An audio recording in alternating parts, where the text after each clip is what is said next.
By great good fortune, one meets the spouse, and by Guru's guidance, beloved Lord is realized. Grasping me by the arm, the spouse has pulled me out of the darkness and made me his own. Nanak lives by utterance of the Lord's name, and thus are cooled his mind and chest. O Lord Master, the knower of hearts, what merits of thine can I express? By constant contemplation of the Lord, I have crossed over to the other shore. By singing the praises of the Lord, all desires are fulfilled. Nanak says, by meditating on the God, the Master of all, we are delivered. Sublime are the eyes which are drenched with the love of their Lord. By beholding the Lord and meeting the friend of myself, my desires are realized. I have obtained the nectar of the God's love. The player of sins seem insipid unto me. Nanak says, like the water mingling with water, my light has merged with the supreme light. War of Bilawal, fourth Guru. The creator of all is one, the only one. He is realized by true Guru's grace. Slok, fourth Guru.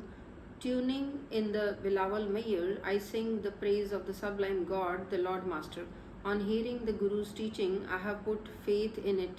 Such a perfect good fortune was writ on my forehead in the primal time.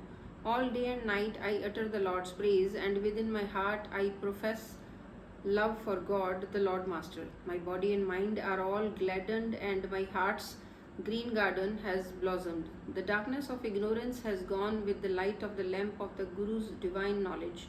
O God, slave Nanak lives by beholding thee. Let me see thy face even for a moment and thrice. Third Guru. Then alone thou make merry when the Lord's name is in thy mouth.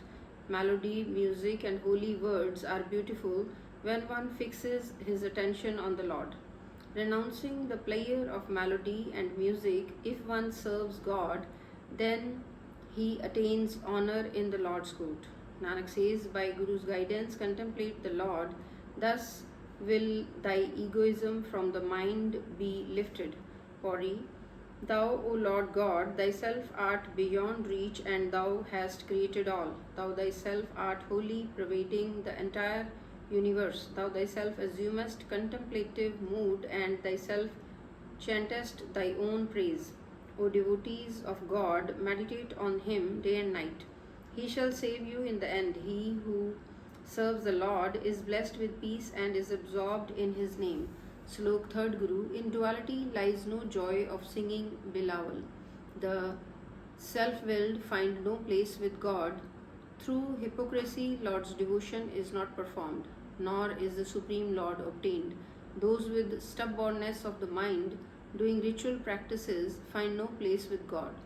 Nanak says, by guidance of the Guru, contemplate thyself, whereby cast off egoism from within. He himself is the Supreme Lord, and the Supreme Lord comes to abide in his mind. His birth and death are erased, and his light blends with the Supreme Light. Third Guru. Make merry, O my beloved, by embracing love for the one Lord, you shall be rid of the pain of the birth and death, and shall remain absorbed in the true Lord. If one remains in the true Guru's will, he shall ever be in bliss and joy. In the holy company, O man, sit and ever sing with love and the praises of the God. Nanak says, those persons are beautiful who by Guru's guidance get united with the Lord. Pori. The Lord God, who himself is within all the beings, he is the friend of his devotees. All are under the sway of the Lord.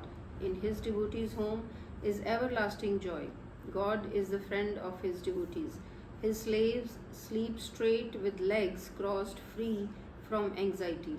God is the master of all. O holy man, enshrine thou him in thy mind. None can equal thee, O Lord, bothering uselessly.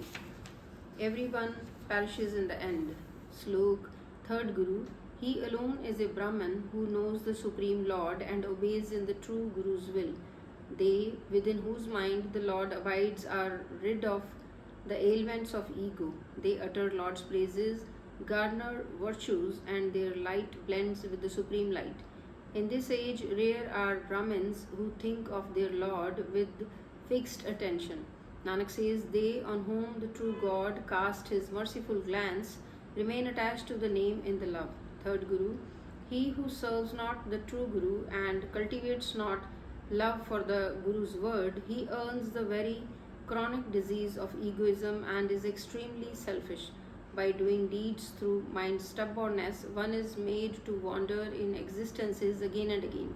Fruitful is the birth of Guru Ward, whom the Lord by himself unites with himself. Nanak says, if merciful Master shows his grace, then does one obtain the name's wealth. Body.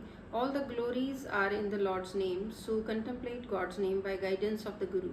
If one fixes his mind on the God's name, he obtains all the things he asks for. If one talks his mind's secret thoughts to the true Guru, then he attains all the comforts. When the perfect Guru imparts divine teaching, then all the hunger departs. He who is so predestined sings God's praise.